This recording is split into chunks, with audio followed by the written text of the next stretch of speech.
बिस्मिल्लाहिर्रहमानिर्रहीम। आज की जो पोएम है क्रिटिकल एनालिसिस या वैल्यूएशन के लिए, वो है न्यू रेजोल्यूशन। ये बीए थर्ड ईयर में ये पोएम मौजूद है। एलिजाबेथ सिवल ने इसे लिखा। आइए किसी भी नज़म को समझने से पहले हम देखते हैं कि कौन कौन सी चीज़ों को मद्देनज़र रखा जाता है, और वो तकरीबन हर पोएम में डिस्कस होनी चाहिए। देखिए, सबसे पहले हम जो बात करते हैं वो सेटिंग की करते होते हैं। टाइटल की जो सेटिंग है, तो सेटिंग के अंदर दो चीज़ें होती हैं हमारे पास। एक टाइम होता है और दूसरी जो है वो प्लेस है। टाइम जो है इस पॉम का, वो मॉडर्न टाइम कह लीजिए, या फिर the last phase of the year. क्योंकि न्यू रेजोल्यूशन है, तो साल शुरू होने से पहले का वक्त जो है। और प्लेस जो है वो पोइटस कॉन्शियसनेस है। फिर हम बात करते हैं इसकी टोन के ऊपर, कि टोन जो है वो क्या है। टोन असल में पोएट का एटीट्यूड होता है, ये रिलेट की जाती है पोएट के साथ। तो टोन जो है वो डाइडेक्टिक है, यानी डेक्टिक, यानी थॉट प्रोवोकिंग। Thought provoking. और जो मूड होता है वो रिलेट करता है रीडर से, और वो सीरियस है। फिर अगर देखा जाए एलिजाबेथ सीवल को, तो एलिजाबेथ सीवल असल में ब्रिटिश अमेरिकन पोएटेस है। British American. और ये असल में सिर्फ पोएटेस नहीं बल्कि नॉवलिस्ट भी है, स्टोरी टेलर भी है, शॉर्ट स्टोरी फिक्शन राइटर भी है, और क्रिटिक भी है। एलिजाबेथ सीवल जो है असल में ब्लेंड करती है लिटरेचर को साइंस के साथ।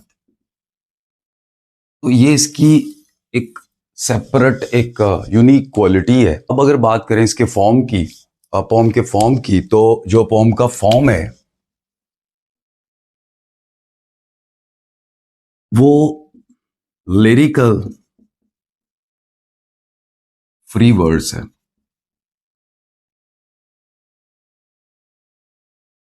असल में ये होता क्या है कि एक फ्लूइड होता है, थॉट्स का, जो एक जिसकी मूवमेंट बड़ी स्मूथ होती है, यानी एक स्मूथ फ्लो होता है थॉट के अंदर। तो लिरिकल फ्री वर्ड्स कुछ इस तरह है, यानी नेचर ऑफ थॉट्स। फिर हम बात करेंगे न्यू ईयर रेजोल्यूशन की यूनिटीज के ऊपर। तो इसके अंदर मौजूद है organic unity. Organic unity. Organic unity जो होती है, ये डिस्कस करती है कि थ्री स्टैंजाज हैं, और each stanza contain 3 lines. 3 lines. तो ये उसकी ऑर्गेनिक जो यूनिटी है। फिर अगर हम बात करें इसके टेम्पोरल यूनिटी की, तो जी बिल्कुल टेम्पोरल यूनिटी भी मौजूद है।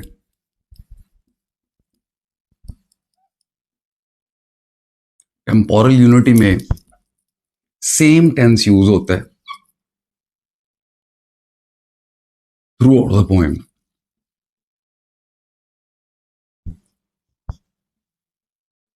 द पोएम यानी एक ही टेंस यूज हुआ है। और वो जब हम पोएम को देखेंगे डेप्थ में, तो हमारे पास वो फ्यूचर का है। डेफिनेटली न्यू रेजोल्यूशन है, तो resolution it's a kind of planning जो कि फ्यूचर में होती है, और फ्यूचर का टेंस उसने यूज किया है।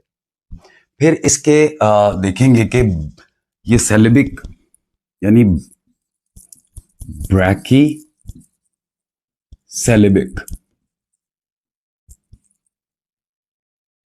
मतलब इसने मोनोसेलेबल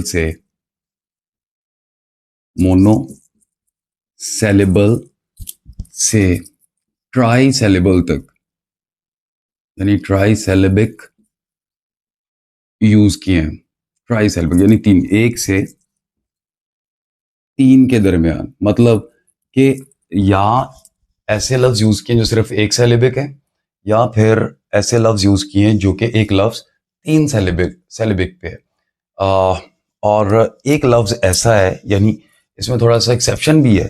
तो इस पोम के अंदर एक लफ्ज रियलिटी है जो कि 4 सेलेबिक है। मतलब ये देखिए, री 1, आ 1, ली 1, टी 1, यानी 4 सेलेबिक। सिर्फ ये वर्ड 4 सेलेबिक यूज हुआ है, बाकी सारे की सारा जो है वो या तो मोनोसेलेबिक है या फिर ट्राई सेलेबिक है। अब हम इसकी ट्रांजिटिविटी के ऊपर बात करते हैं। ट्रांजिटिविटी असल में वर्ब के साथ रिलेट कर रही होती है। तो फॉर्म के अंदर वर्ब दो किस्म के इस्तेमाल हुए हैं, एक डायनामिक वर्ब, यानी ये कौन से वर्ब होते हैं जो कि एक्शन होते हैं, जिनमें मूवमेंट होती है, और वो हमारे पास यूज हुआ है इस फॉर्म के अंदर, ड्रेन। और दूसरी तरफ जो वर्ब्स हैं वो स्टेट है, यानी स्टैटिक वर्ब है।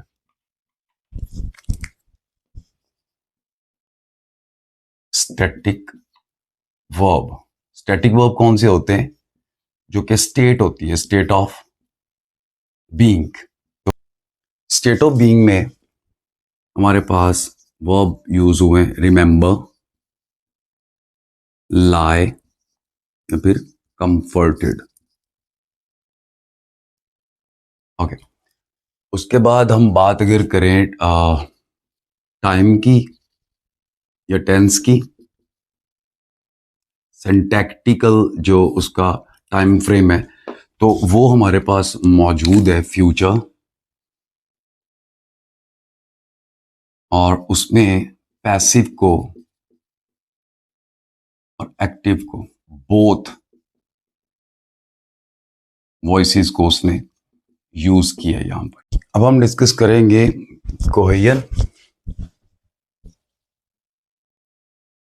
कोहेयन में सेंस और थीम, वो उसमें यूनिटी यानी सेम है वो थ्रू द पोम। और जब हम बात करते हैं इसकी कोहेरेंस की, जो कोहेरेंस है यानी सिंटैक्टिकल लूज,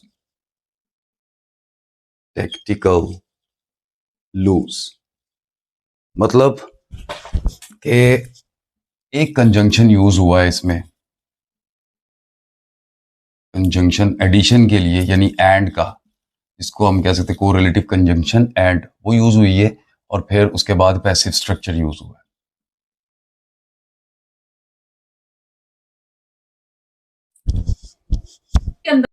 अब इसकी थीम्स के ऊपर हम बात करते हैं। थीम्स में पहला थीम जो है वो रेजोल्यूशन है। सेकंड थीम जो है वो सेल्फ रियलाइजेशन है। जो थर्ड है, purpose of life.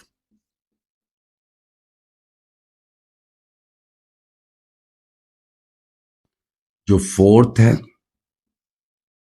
Lost identity का है।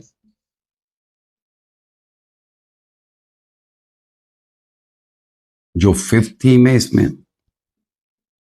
स्पिरिचुअलिज्म, या फिर आप ये कह सकती हैं कि मिस्टिसिज्म, सूफियाना वो है।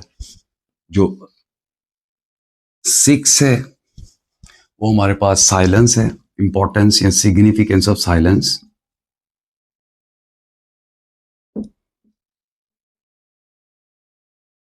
Significance of silence. और जो नंबर 7 है वो हमारे पास है परगेशन का, यानी प्यूरिफिकेशन या फिर कैथारसिस।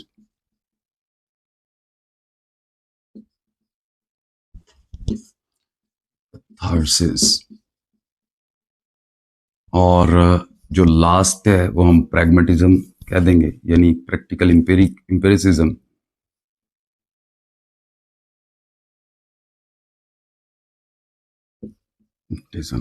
आइए इसका क्रिटिसिज्म देखते हैं। सबसे पहला वर्ड आई विल ड्रेन, यानी ये पहली लाइन जो फर्स्ट वर्ड है वो आई है। तो आई असल में नैरेटिव इन्वॉल्वमेंट पर्सपेक्टिव है। Narrative involvement perspective,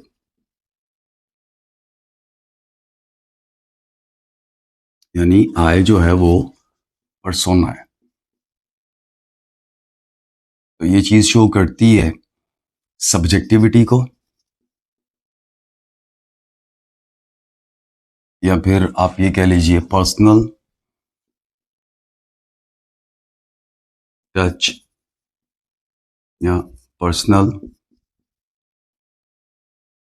experience of the poet, जो आए है। और इसमें आपको पता है कि रीडर भी इन्वॉल्व हो जाता है।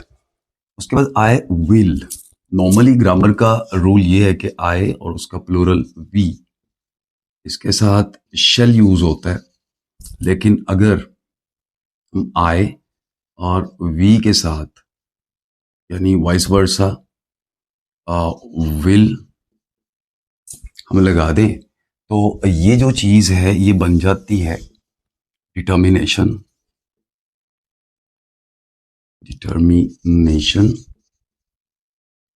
आप कह लीजिए प्लानिंग, कह लीजिए स्ट्रॉन्ग प्लानिंग।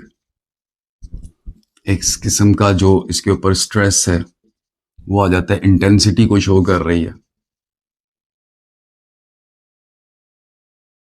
और ये प्रॉमिस है।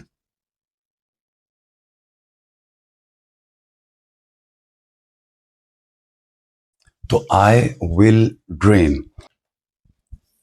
जो ड्रेन है ये असल में ड्रिंक है, और दूसरा ऑब्जॉर्ब, किसी चीज का ऑब्जॉर्ब होना, जज़ब करना, या फिर एम्प्टी कर देना बाय यूज। तो ये हमारे पास लाइन आ गई आई विल ड्रेन। यहां पर रन ऑन लाइन है क्योंकि कोई पंक्चुएशन साइन पहली लाइन के लास्ट के ऊपर नहीं है। तो ये हमारे पास रन ऑन लाइन है, मतलब आइडिया जो है वो नेक्स्ट लाइन में शिफ्ट हो रहा है। इसको एंजॉयमेंट भी कहते हैं। सेकेंड लाइन में लॉन्ग है, लॉन्ग डेफिनेटली टाइम को शो कर रहा है, यानी किसी चीज की जो कंटिन्यूटी काफी देर तक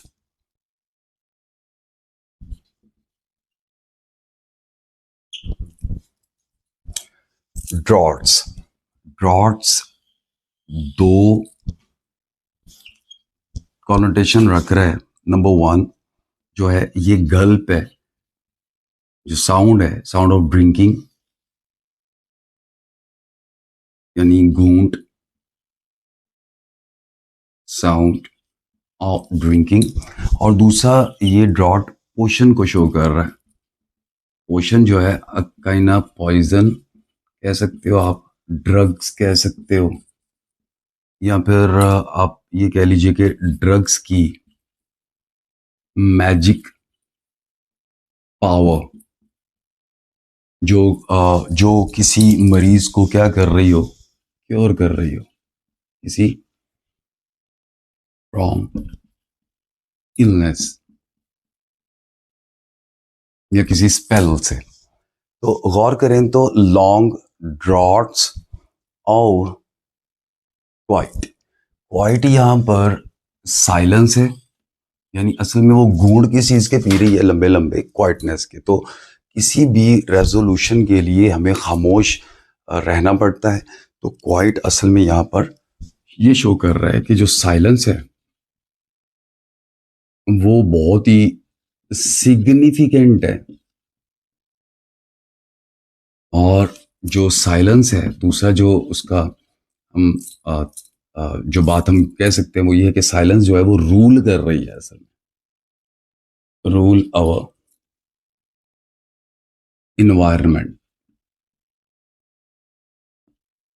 देखिए लॉन्ग ड्रॉट्स ऑफ क्वाइटनेस यानी आई विल ड्रेन, असल में ये ड्रेन करेगी, ड्रिंक करेगी इस चीज को, क्वाइट को। तो गौर करेंगे तो क्वाइट जो है अगर देखें तो ये डेफिनेटली साउंड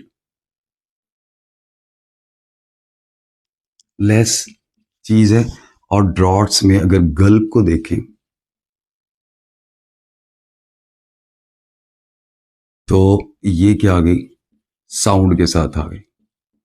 तो गौर कीजिए कि इतनी खामोशी कि उसमें जो वो गूंद भर रही है आ, उस उसको पी रही है, यानी क्वाइटनेस को, इतनी खामोशी है कि उसके जो साउंड है वो रूल कर रहा है, यानी उसके घूंटों की आवाज़ आ रही है जब वो पानी को इनटेक कर रही है।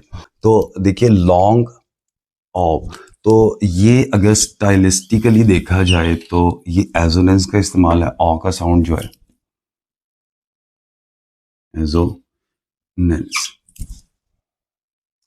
फिर रन ऑन लाइन आ गई, गौर कीजिए क्वाइट के बाद कुछ भी नहीं है, कोई पंक्चुएशन साइन नहीं है, तो ये क्या आ गया, रन ऑन लाइन। क्योंकि ये फ्री वर्ड्स है, थॉट एक वाटर की तरह, एक फ्लूइड की तरह मूव करते हैं, स्मूथ फ्लो होता है। तो अब देखिए एज अपगेशन, जो एज है ये इनडायरेक्ट कंपैरिजन है, इनडायरेक्ट कंपैरिजन, जिसको हम उर्फे आम में सिमिली कहते हैं, सिमिली एज अ पगेशन। तो पगेशन प्यूरिफिकेशन है, प्यूरिफिकेशन, या आप ये कह लीजिए कि एक स्पिरिचुअल किस्म का प्रोसेस है, स्पिरिचुअलिज्म को शो कर रही है, स्पिरिचुअल प्रोसेस है। पगेशन एक किस्म का कैथारसिस होता है, कैथारसिस जो इंसान सेल्फ रियलाइजेशन में करता है। जिस तरह उर्दू का एक शेर भी है, बड़ा इसके ऊपर फिट होता है कि रोने से इश्क में बेताब हो गए, धोए गए ऐसे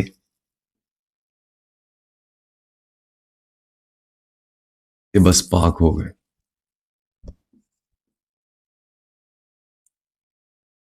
पाक हो गए। तो बिल्कुल जब इंसान सेल्फ रियलाइजेशन खामोशी में बैठ के करता है, जो एक एनालिसिस है खुद की ज़ात का, तो अगर आंसू बह जाए तो समझें कि वो सुबह एक बहुत ही फ्रेश होके उठेगा। जब कैथारसिस हो जाता है तो जो अंदर का जो इंटरनल या इनर सेल्फ है इंसान का, वो बहुत ही लाइट वेट फील होता है। ये था बेसिक, इसमें जो जो चीज़ें या स्टाइलिस्टिक आप कह लीजिए या फिर सिम्बॉलिकली वर्ड्स को, यहाँ पर जो चीज़ नोट करने वाली गौर कीजिएगा कि मैंने पहले बताया था कि ये ब्रैकी सेलिबिक है। तो ब्रैकी सेलिबिक जो होता है वो मोनोसेलिबल से जो ट्राई सेलिबिक वर्ड्स जो होते हैं उनका इस्तेमाल होता है। तो गौर कीजिएगा जो आए है वन सेलिबल है, वन सेलिबिक, विल भी वन है, ड्रेन भी वन है। तो गौर करेंगे जो टाइटल है न्यू, ये रेजोल्यूशन 3 वर्ड्स हैं। जो लाइन है वो भी देखिए 3 वर्ड्स के साथ है, और इसमें लॉन्ग ड्रॉट्स ऑफ क्वाइट। तो इसमें हर लफ्ज जो है वो या तो मोनोसेलेबिक है, या फिर बाईसेलेबिक है, या फिर ट्राई स्मॉल वाई एक वर्ड के वो जब आगे आएगा तो हम उसको देखेंगे। No this is the second stanza. तो आप देख सकते हैं कि रिमेंबर, ये फर्स्ट लाइन है, ये हम कह सकते हैं कि बड़ी अनयूजुअल जो है।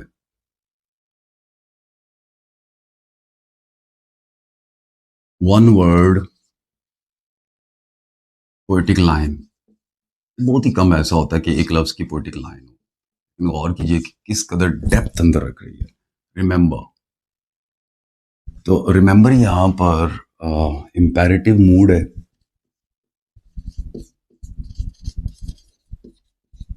इम्पेरेटिव, चूंकि इम्पेरेटिव स्ट्रक्चर यूज हुआ है। रिमेंबर, क्या चीज को रिमेंबर किया जा रहा है? नंबर 1, पास्ट मेमोरीज को, पास्ट मेमोरीज को जो फॉरगॉटन है, या आप कह सकते हैं कि नॉस्टैल्जिक रिवीजन है। तो रिमेंबर याद किया जाता है। Basically this is the second stanza. तो इसमें सेकंड रेजोल्यूशन होगी। वो रेजोल्यूशन क्या है आइए देखते हैं कि रिमेंबर करना, और डेफिनेटली उस चीज को रिमेंबर किया जाता है जो फॉरगॉटन हो, जो इंसान भूल चुका होता है। इसके आप स्टाइलिस्टिक एनालिसिस को, इस लफ्ज की इस लाइन को अगर हम देखें तो पहली बात कि ये बिल्कुल रन ऑन लाइन है, jumping the idea into the next line. और रिमेंबर में जो सेलेबल हैं वो गौर करें तो री, वन, मैम, वन, ब, वन। तो ये जो वर्ड है ये ट्राई सेलेबिक है, सेलेबिक वर्ड है। तो आपको बोलते हैं कि 3 जो इस फॉर्म के अंदर जो नंबर 3 है उसकी बहुत ज़्यादा इंपॉर्टेंस है, बहुत ज़्यादा अहमियत है। तो नेक्स्ट लाइन में अगर आए तो ट्वाइस डेली, ट्वाइस डेफिनेटली दोहरी चीज़ यानी 2 को है, 2 को शो कर रहा है। तो यहाँ पर हम बात करेंगे ड्यूअल नेचर की, यानी dual aspect of human life, dual aspect of human life. एक ये चीज़ होगी। दूसरी जो है ना वो आप ये कह लीजिए कि किसी इंसान का इनर या फिर आउटर, ट्वाइस इंसान का, यानी ड्यूअलिटी ऑफ मैन आप कह सकते हैं, ड्यूअलिटी ऑफ मैन। यानी दो चीज़ें हैं ड्यूअलिटी में। एक तो होता है सिंपल सी मटेरियलिस्टिक सी चीज़ें,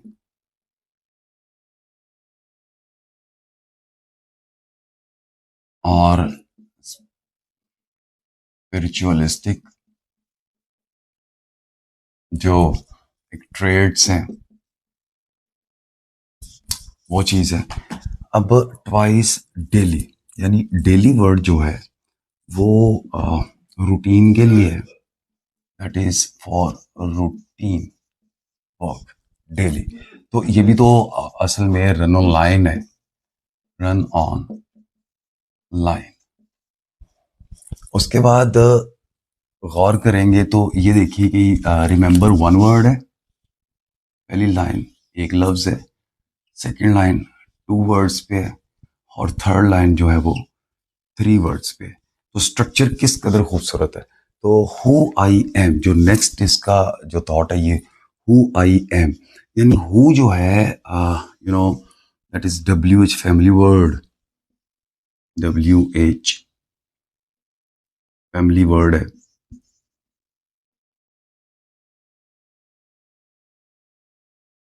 जो कि शो कर रहा है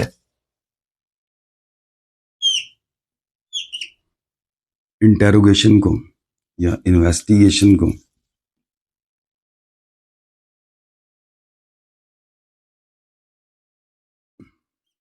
और हु जो है ये असल में जो ये क्वेश्चन है ये मैं समझता हूँ रिटोरिक है, रिटोरिक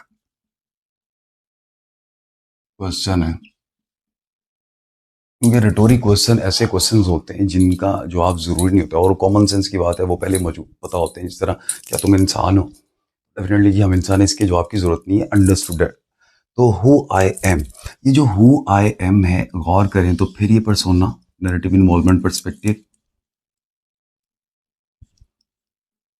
इन्वॉल्वमेंट, यानी पर्सोना है। हु आई एम, जो ये लाइन है ये शो कर रही है, पूरी की पूरी जो लाइन है ये लॉस आइडेंटिटी को शो कर रही है, या फिर आप कह सकते हैं सेल्फ रियलाइजेशन, सेल्फ रियलाइजेशन, आप कह सकते हो epiphany, sudden realization of truth, self analysis है, एनालिसिस है, सोसाइटल लॉस भी हो सकते हैं, सोसाइटल लॉस, आप रिलीजियस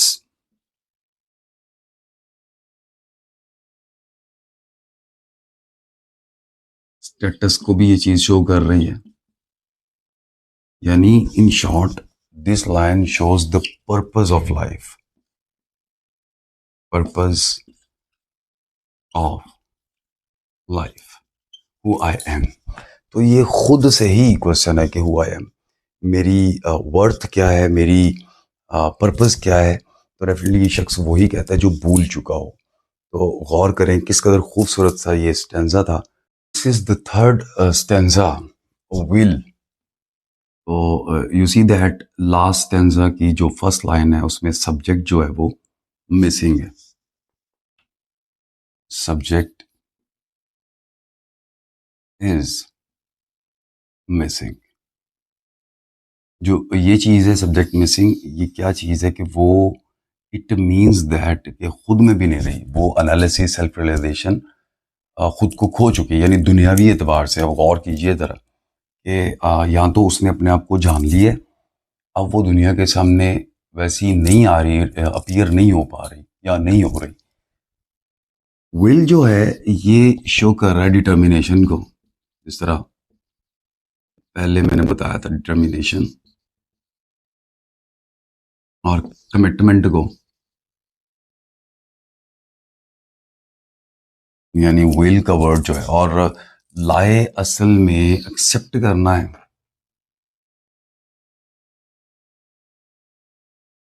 किसी चीज को ग्रीट करना या कह लीजिए हक करना। और ओ नाइट्स, और जो यहाँ पर है ये चीज कॉन्ट्रैक्शन है, यानी अपोस्ट्रोफी का इस्तेमाल करके। लेकिन यहाँ पर एक मजे की चीज ये है कि गौर कीजिए असल में है ऑन और फिर है नाइट्स। तो गौर करें तो न से ही ये वर्ड ख़त्म हो रहा है, जो पहला है ऑन जो है, और नेक्स्ट जो वर्ड है वो उसी लेटर से शुरू हो रहा है जिस लेटर से पिछला लफ्ज़ जो था ना वो ख़त्म हुआ था। तो ये डेफिनेटली यहाँ पर इसको हम ये कहेंगे कि ये टंग ट्विस्टर है, टंग ट्विस्टर। मज़े की बात यह है कि उसने टंग ट्विस्टर यूज़ नहीं किया, क्योंकि ये जो साउंड है ये आपको पता है कि बहुत ही डिस्कॉर्डेंट साउंड होता है, डिस्कॉर्डेंट साउंड है, एक नॉइस सी पैदा करता है। तो ये सेल्फ एनालिसिस हो रहा है और रात का वक्त है, खामोशी है। तो उसने जो साउंड था, जो एक डिस्कॉर्डेंट, एक इरिटेट करने वाला साउंड था, उसको प्रोड्यूस ही नहीं किया। गौर करें तो उसको वो एपोस्ट्रॉफी कर गई है, उसको एपोस्ट्रॉफी लगा के कॉन्ट्रैक्ट कर गई है। तो यहाँ पर नाइट्स जो है लास्ट पे रन ऑन लाइन, यानी आइडिया फिर नेक्स्ट लाइन में शिफ्ट हो रहा है नाइट्स में। अब गौर करें कि नाइट जो होती है वो प्रिंसेस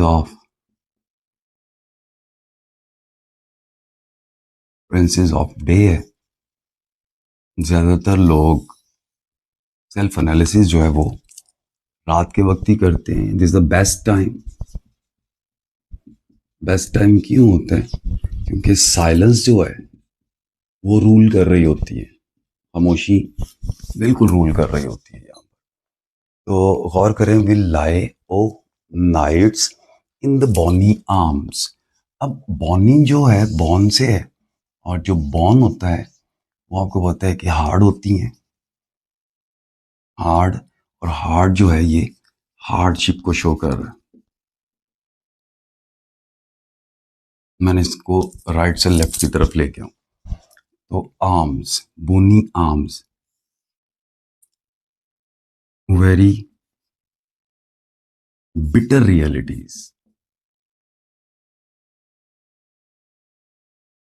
रियलिटीज ऑफ लाइफ। यानी यू कैन से दैट के इतनी हार्श और बिटर किस्म की जो हकायक हैं उनको ये चीज़ रिप्रेजेंट कर रही है in the bony arms of reality. अब ये जो लफ्ज़ है रियलिटी यहाँ पर बहुत ज़्यादा इंपॉर्टेंस रखता है, बल्कि पूरी कौम में इंपॉर्टेंस रखता है। गौर करेंगे तो ये वाहद एक लफ्ज़ है, ओनली वर्ड है, only word in the form जो कि टेट्रा सेलेबिक है। टेट्रा सेलेबिक मतलब 3 सेलेबिक, मतलब 4 सेलेबिक वर्ड है ये। कैसे? गौर कीजिए, री वन, अ वन, ली वन, और जो टी है ये भी वन। तो देखिए 1 2 3 और 4 सेलेबिक। अब इसको उसने कैप्स में किया हुआ है, यानी कैपिटल लाइज किया हुआ है। तो जो ये उसको कैपिटलाइज करके उसको असल में इसने पर्सोनिफाई किया हुआ है। Basically this is personification. मतलब ह्यूमन क्वालिटीज जो हैं उसने किसको बेस्टो कर दी? नॉन ह्यूमन को। और वो नॉन ह्यूमन क्या है? रियलिटी। कैसे? गौर करेंगे तो मालूम होगा कि बोनी आर्म्स, आर्म्स असल में किसके होते हैं? ह्यूमन बीइंग के। तो बोनी आर्म्स ऑफ रियलिटी, तो रियलिटी के आर्म्स, ठीक है। तो ये पर्सोनिफिकेशन है। तो एंड, अब ये एंड द ओनली कंजंक्शन, ये भी the only conjunction coordinate net conjunction. और यू नो दैट ये चीज आइडियाज को या सेंटेंसेस को या फिर सेंटेंसेस को क्या कर रही होती है? कनेक्टेड कर रही होती है, यानी कोहेरेंस है। और जो लास्ट पे जो इसने यूज किया वो बी कंफर्टेड है। तो ये पैसिव स्ट्रक्चर है। पैसिव यानी वॉइस है ये। गौर करें कि जब वो रियलिटी को, बिटर रियलिटी को, जिंदगी की बिटर रियलिटी को एक्सेप्ट कर लेगी, मान लेगी, जान लेगी, तो वो क्या हो जाएगी? कंफर्टेड हो जाएगी, बिल्कुल पुरस्कून हो जाएगी। यानी बी फॉर्म के बाद अगर वर्ब की थर्ड फॉर्म आ जाए तो वो पैसिव होता है, आपको पता है। तो कंफर्टेड, यानी इस स्टैंजा के अंदर अगर मीनिंग देखा जाए तो वो यही है कि रियलिटीज जो है, bitter reality, hard reality of life को अगर कोई शख्स एक्सेप्ट कर ले, और पर्टिकुलरली पोइट ने कहा है ये कि मैं करूँगी और फिर मैं कंफर्टेड हो जाऊंगी। यानी जब तक आप बेटर रियलिटीज़ को एक्सेप्ट नहीं करते तो इसका मतलब है कंफर्टेड नहीं होते। तो ये थर्ड इसकी रेजोल्यूशन थी। उम्मीद करता हूँ कि आपको पोएम अच्छे से समझ आई है। मिलते हैं अगली पोएम में। अपना बहुत सा ख्याल रखें।